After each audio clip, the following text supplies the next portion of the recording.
صحابہ باہم بیٹھے ہوئے تھے اور آج تذکرہ چل رہا تھا نبیوں کا۔ ایک نے بولا حضرت آدم علیہ السلام کی بڑی شان ہے، وہ ابو البشر ہے، انسانیت کا نقطہ آغاز ہے۔ دوسرا بولا بالکل ٹھیک کہا تم نے، لیکن حضرت ابراہیم علیہ السلام کا مرتبہ کون سا کم ہے؟ وہ بیٹے کی گردن پہ اللہ کے نام پہ چھری رکھ دیتے ہیں اور جلتی ہوئی آگ کے انگاروں میں چھلانگ لگا دیتے ہیں۔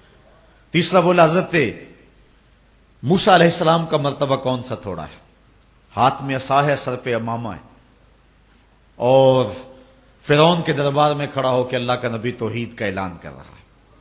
ایک نے کہا حضرت عیسیٰ علیہ السلام کی شان کون سی کم ہے۔ یہ گفتگو کر رہے تھے، آگے تذکرہ تو آنا ہی حضور کا تھا، لیکن حضور خود تشریف لے آئے، جس کا تذکرہ ہونا تھا وہ خود ہی آ گیا۔ آقا کریم فرمائے صحابہ کیا گفتگو کر رہے تھے؟ بلا جھجک کہا ہم نبیوں کا تذکرہ کر رہے ہیں۔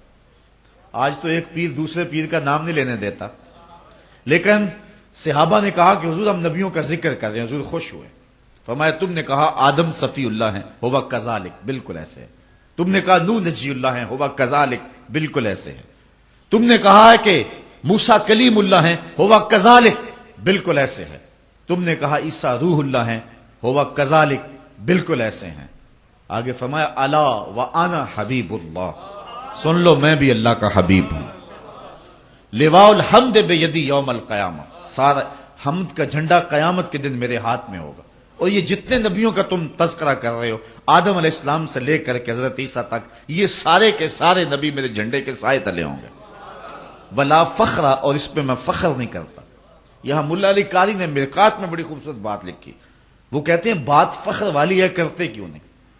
ابو البشر، انسانیت کا نقطہ آغاز، جھنڈے کے سائے تلے کھڑا ہو، بات فخر والی ہے کہ نہیں ہے؟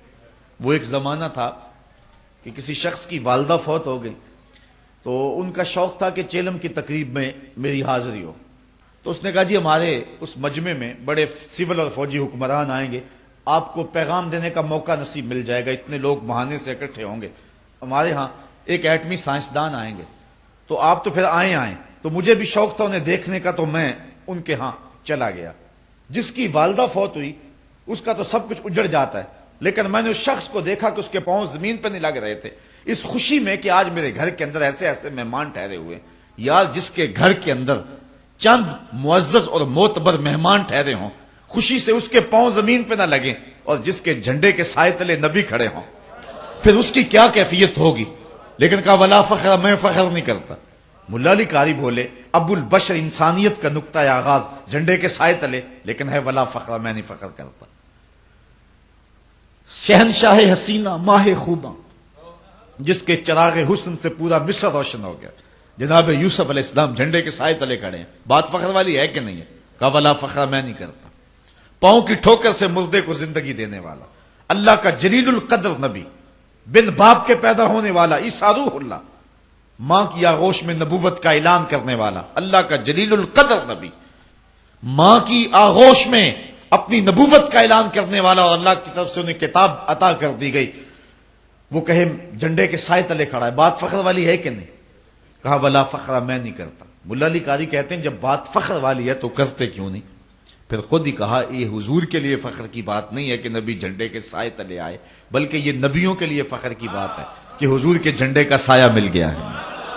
فخر کا دل میں دریچہ باز کرنا چاہیے، جن کا تو آقا ہے ان کو ناز کرنا چاہیے۔ یہ ان کے لیے ناز کی بات ہے کہ حضور کے جھنڈے کا سایہ نصیب ہو گیا۔ لوگ چاند پہ جا کے فخر کر رہے ہیں، میرا نبی چاند کو قدموں میں بلا کر بھی فخر نہیں کر رہا۔ یہ حضور کے لیے فخر کی بات نہیں کہ چاند کو بلایا ہے، یہ چاند کے لیے فخر کی بات ہے کہ حضور نے بلایا ہے۔ اگر اشارہ کسی اور سمت اٹھتا تو وہ بھی قدموں میں سلامیاں پیش کرتا۔ تو اب دیکھیے کہ یہاں حضور علیہ الصلوۃ والسلام کا ذکر اور انبیاء کا ذکر ہوتا ہے، اور خالص ساری مجلس اسی عنوان سے منعقد ہوتی ہے، اور یہ سراپا دین ہے۔